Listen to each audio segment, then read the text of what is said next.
अगर मैं कहूं कि आज जो फैसले तुम ले रहे हो वो असल में तुम नहीं ले रहे, तो ज्यादातर लोग यही वीडियो बंद कर देते हैं। लेकिन जो रुका है वो ध्यान से सुने, क्योंकि आज जो तुम सोचते हो, जो तुम बोलते हो, जो तुम करते हो, वो सब अचानक नहीं है। इसके पीछे एक अदृश्य ताकत काम कर रही है। इसे शास्त्रों में प्रारब्ध कहा गया है। और सबसे खतरनाक बात यह है कि ये तुम्हें बांधता नहीं, ये तुम्हें एहसास ही नहीं होने देता कि तुम बंधे हुए हो। इस वीडियो के अंत तक तुम्हें समझ आ जाएगा कि क्यों कुछ लोग मेहनत करके भी अटके रहते हैं और कुछ लोग बिना ज्यादा संघर्ष के आगे बढ़ जाते हैं। सोचो, जब किसी इंसान के साथ बार बार बुरा होता है तो वो क्या कहता है? मेरी किस्मत ही खराब है। यहीं से खेल शुरू होता है, क्योंकि प्रारब्ध सबसे पहले तुम्हारे दिमाग में एक लाइन डालता है। फिर वही लाइन धीरे धीरे तुम्हारी पहचान बन जाती है।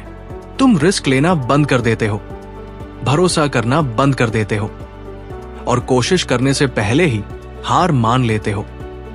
बाहर से लगता है कि इंसान खुद फैसले ले रहा है, लेकिन अंदर से वही पुरानी सोच उसे कंट्रोल कर रही होती है। यही वजह है कि लोग कहते हैं, मैं बहुत मेहनत कर रहा हूं, फिर भी कुछ बदल क्यों नहीं रहा? अब ध्यान से सुनो, क्योंकि यही ज्यादातर लोग गलती करते हैं। प्रारब्ध कोई सजा नहीं है। प्रारब्ध तुम्हारे पुराने कर्मों की कंडीशनिंग है। जो पहले हुआ वो आज तुम्हारी सोच बन गया, और सोच तुम्हारे फैसले तय करती है। यही कारण है कि अध्यात्म कहता है, बाहर कुछ बदलने से पहले अंदर साफ करो। जब तक इंसान ये नहीं कहता, जो हुआ वो हुआ, मुझे किसी से शिकायत नहीं, तब तक उसका दिमाग उसी पुराने लूप में घूमता रहता है और शिकायत में फंसा इंसान कभी आगे नहीं बढ़ता। अब यहीं पर कहानी पलटती है। जिस दिन इंसान शिकायत छोड़ देता है, उसी दिन प्रारब्ध की पकड़ ढीली पड़ने लगती है, क्योंकि अब इंसान विक्टिम नहीं रहता। अब वो ऑब्जर्वर बन जाता है। वो समझ जाता है कि हर गलत अनुभव उसे तोड़ने नहीं आया था, उसे तैयार करने आया था। और जैसे ही ये समझ आती है, इंसान 3 चीजों पर ध्यान देना शुरू करता है। मैं क्या सोच रहा हूं, मैं क्या बोल रहा हूं, मैं क्या कर रहा हूं। यही 3 चीजें आज का कर्म है और यही कल का प्रारब्ध बनेंगी। आज की जनरेशन सबसे ज्यादा कंफ्यूज्ड है, क्योंकि तुलना बहुत है और धैर्य बहुत कम। सबको जल्दी रिजल्ट चाहिए, लेकिन अध्यात्म साफ कहता है, जो चीज जल्दी मिलती है वो जल्दी छिन भी जाती है।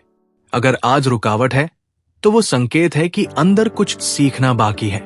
अगर आज दर्द है तो वो पनिशमेंट नहीं है, वो पॉलिश है। जो इंसान इस स्टेज पर टूट जाता है वो प्रारब्ध को दोष देता है, और जो इंसान टिक जाता है वही आगे चलकर उदाहरण बनता है। तो अब सवाल ये नहीं कि तुम्हारे साथ क्या हुआ, सवाल यह है कि अब तुम क्या चुनते हो। क्या तुम वही पुरानी सोच दोहराओगे, या आज से सोचोगे, मैं सही सोच चुनूंगा, सही शब्द बोलूंगा और सही कर्म करूंगा।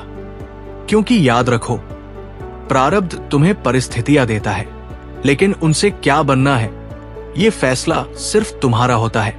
और जिस दिन इंसान ये समझ जाता है, उसी दिन उसकी जिंदगी सच में बदलना शुरू होती है। हरे कृष्ण।